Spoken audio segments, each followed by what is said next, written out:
What is tumor diathesis? Tumor diathesis can be seen as granular, proteinaceous precipitate that are observed in the spaces between the cells and the overlying cells. Tumor diathesis has been a trademark for detecting invasive lesions, such as in squamous cell carcinoma. Aside that, this granular precipitate may also be seen in patients with cervical stenosis and pyometra, which are a condition where the opening of the cervix is narrowing or closing down completely. The components of tumor diathesis comprises of karyohexis, necrotic bodies, proteinaceous materials, and hemolyzed blood cells. Malignancy, it is fundamentally a disorder of cell death. In the tumor microenvironment, there are a lot of metabolic stressors that hugely impact the tumor cells as they are proliferating, for instance hypoxia and insufficient nutrients due to stripped vascular supply. Therefore, these conditions would enhance the necrosis in malignant cells, which eventually will manifest as the tumor diathesis that could aid us in analyzing cervical pap smear. Hemolyzed blood in the background on cervical pap smear actually originates from the vasculatures that are formed by the tumor itself. When the malignant cells undergo necrosis, they will release factors known as damage-associated pattern molecules. These factors will promote wound healing processes such as neoangiogenesis, which is a process of forming new blood vessels around the tumor cells so that they can supply themselves with nutrients. Presence of necrotic bodies and karyohexis in pap smear are directly result from death of the dysplastic squamous or glandular cells, that which may related to increased metabolic stressors in the tumor microenvironment. Increasing in frequency of tumor diathesis in smears is related with the depth of invasion of the tumor. Depth of invasion of the tumor is shown in the figure, which are represented by the red lines. When there is less than 5 mm depth of invasion of tumor diathesis is absent in smears from some cases of SCC. The implication of this is it usually mistakenly diagnosed as a lower level than SCC, which is high SIL. This concludes that the diagnosis of high SIL does not preclude the possibility that the patient has SCC. So in this case, to correctly diagnose SCC, there should be a meticulous visual inspection during colposcopy, and an adequate number of biopsy samples should be obtained.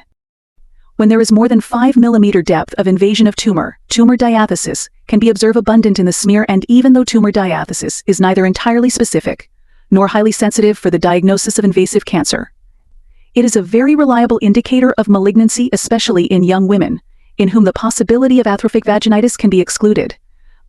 How the presence of tumor diathesis can aid in classification of keratinizing and non-keratinizing SCC. In keratinizing SCC, tumor diathesis may be present but usually less, while in non-keratinizing SCC, tumor diathesis is always present. Moreover, keratinizing SCC more likely to have watery-like background rather than tumor diathesis background, while invasive non-keratinizing SCC, tumor diathesis, is an important indication of invasive carcinoma. Some benign conditions can mimic the pattern of tumor diathesis. The primary conditions are inflammation and infection. According to research, smears from women with pyometra and atrophic vaginitis may contain abundant granular precipitate. The presence of granular precipitate makes it challenging to differentiate between benign conditions, such as inflammation or infection, and more serious cases like SCC that exhibit tumor diathesis. But the background in atrophic vaginitis cannot be identified as tumor diathesis, because tumor diathesis is a specific pathological term used to describe the presence of cellular debris, necrosis, and other features typically associated with malignancies. In contrast, the background seen in atrophic vaginitis, although it may contain granular precipitate and neutrophils, is a result of benign processes related to hormonal changes and inflammation. It lacks the malignant characteristics and cellular behavior indicative of tumor diathesis. Therefore, distinguishing between these benign and malignant conditions is crucial for accurate diagnosis and appropriate treatment. Next condition is therapy-induced changes.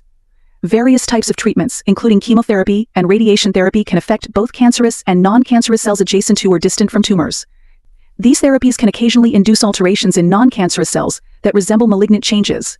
For instance, electrocautery of the uterine cervix causes tissue burning and cellular death, leading to inflammation characterized by elevated white blood cell counts. These changes in the tissue background may exhibit similarities to tumor diathesis. Tumor diathesis is not always present in invasive tumors, especially exophytic or minimally invasive ones. If present, neoplastic cells are invasive, but not always. To analyze the presence of tumor diathesis in cervicovaginal smear, it usually can be seen in conventional methods, rather than liquid-based preparation, because, in liquid-based preparation, it has already been filtrated. To identify tumor diathesis, we can observe all components, including the necrotic body, cytoplasm of cells starting to lyse, and become proteinaceous material in the background, karyorrhexis, and occasionally lysed blood or WBC in the background.